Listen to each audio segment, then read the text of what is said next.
Good afternoon, everyone. And thank you very much, Yapi, for a warm welcome.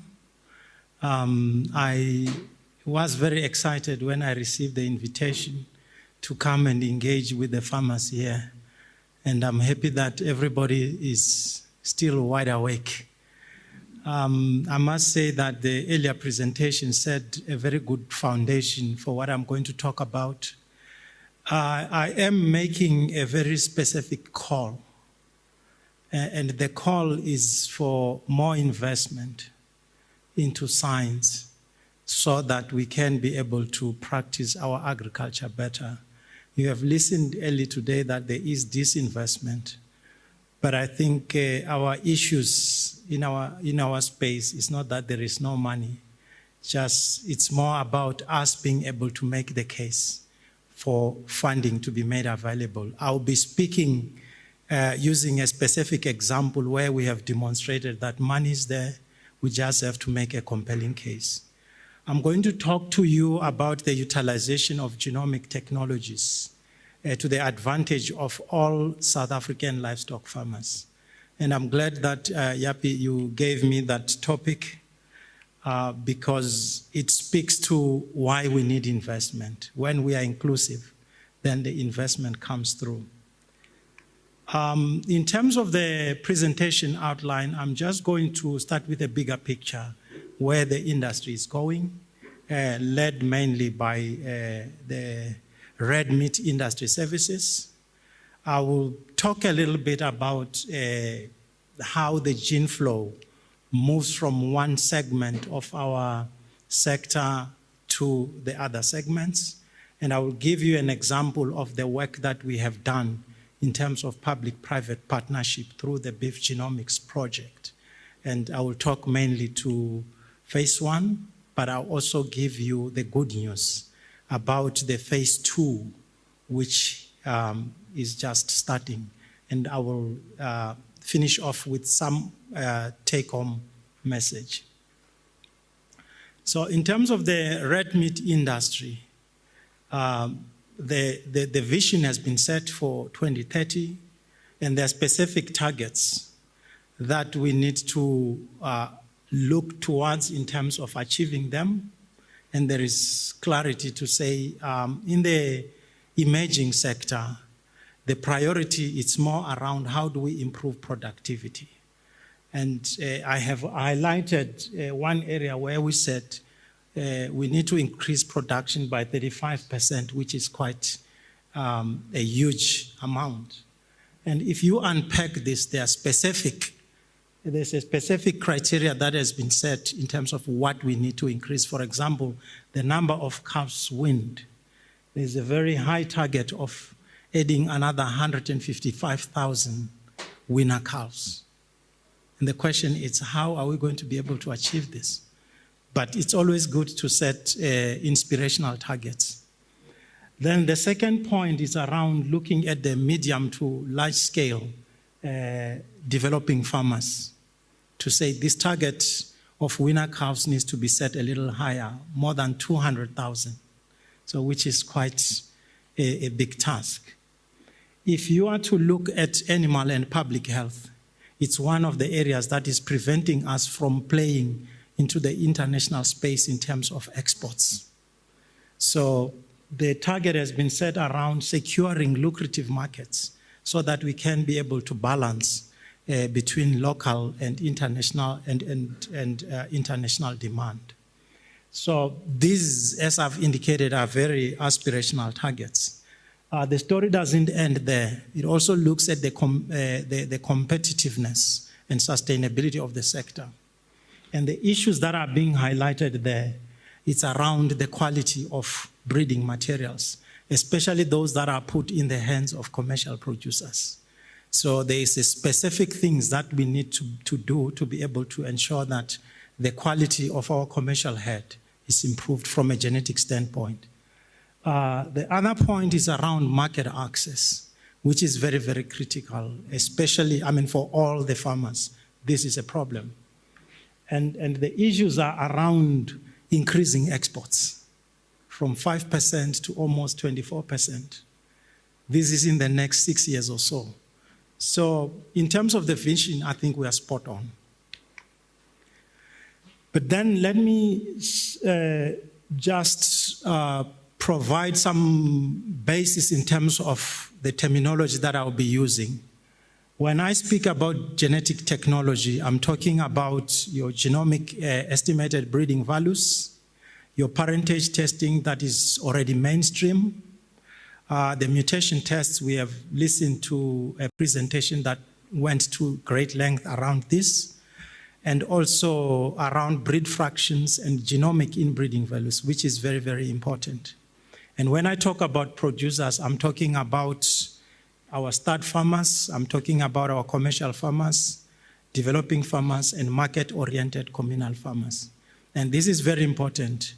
Your stud farmers are responsible for the seed stock, while the commercial producers and the rest of the producers, their responsibility is to produce beef. So we have to make a distinction between these two categories.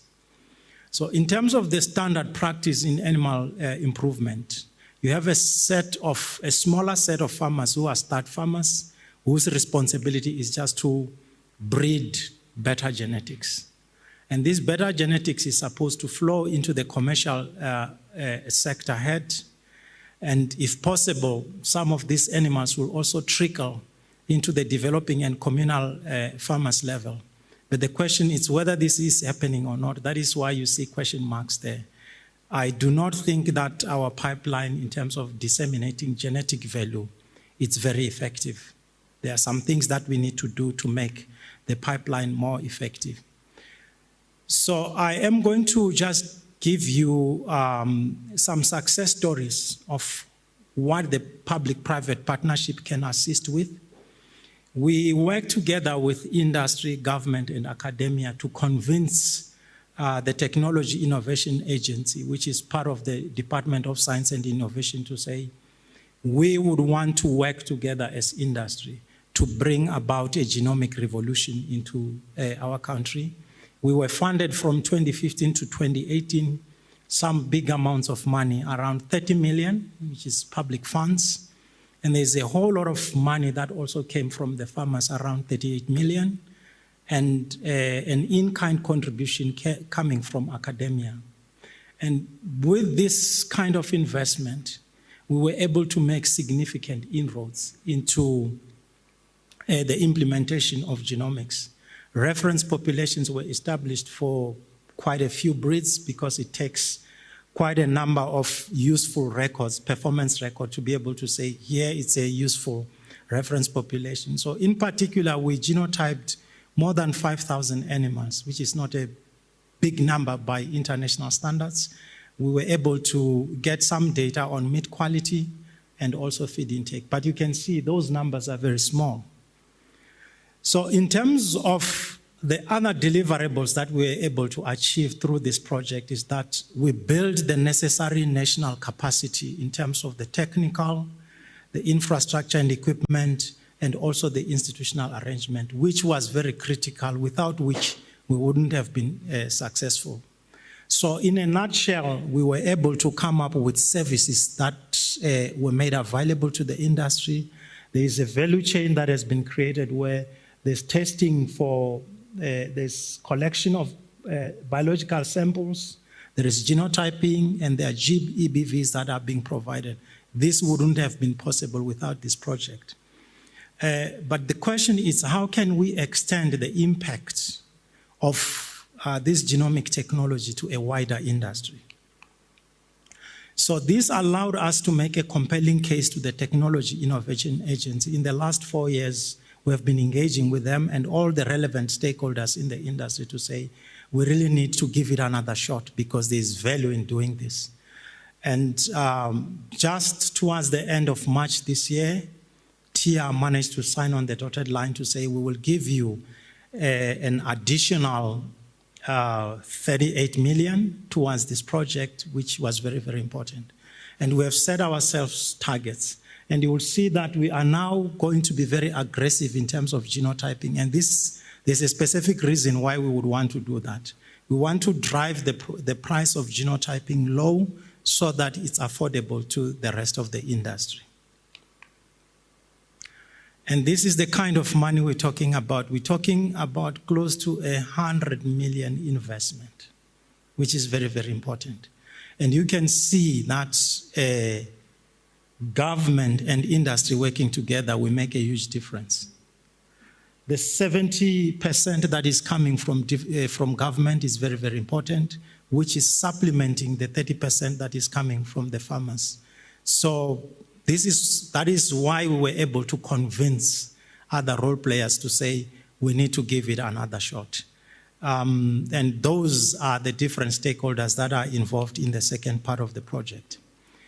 So the question now is, how do we make sure that genomic technology is made to benefit the whole sector, the whole national head? You would remember that I've indicated previously that the dissemination of genetic merit, there is a room for improvement in terms of sharing the genetics with other segments. So with this second phase of funding, we are having dedicated targets that is looking at around how do we make sure that the genetics flows down. We had been focusing on genotyping stud animals. In this round, we are also going to genotype commercial animals and those animals that belongs to developing farmers. And these are some of the benefits that we'll be able to derive from phase 2 of genomics.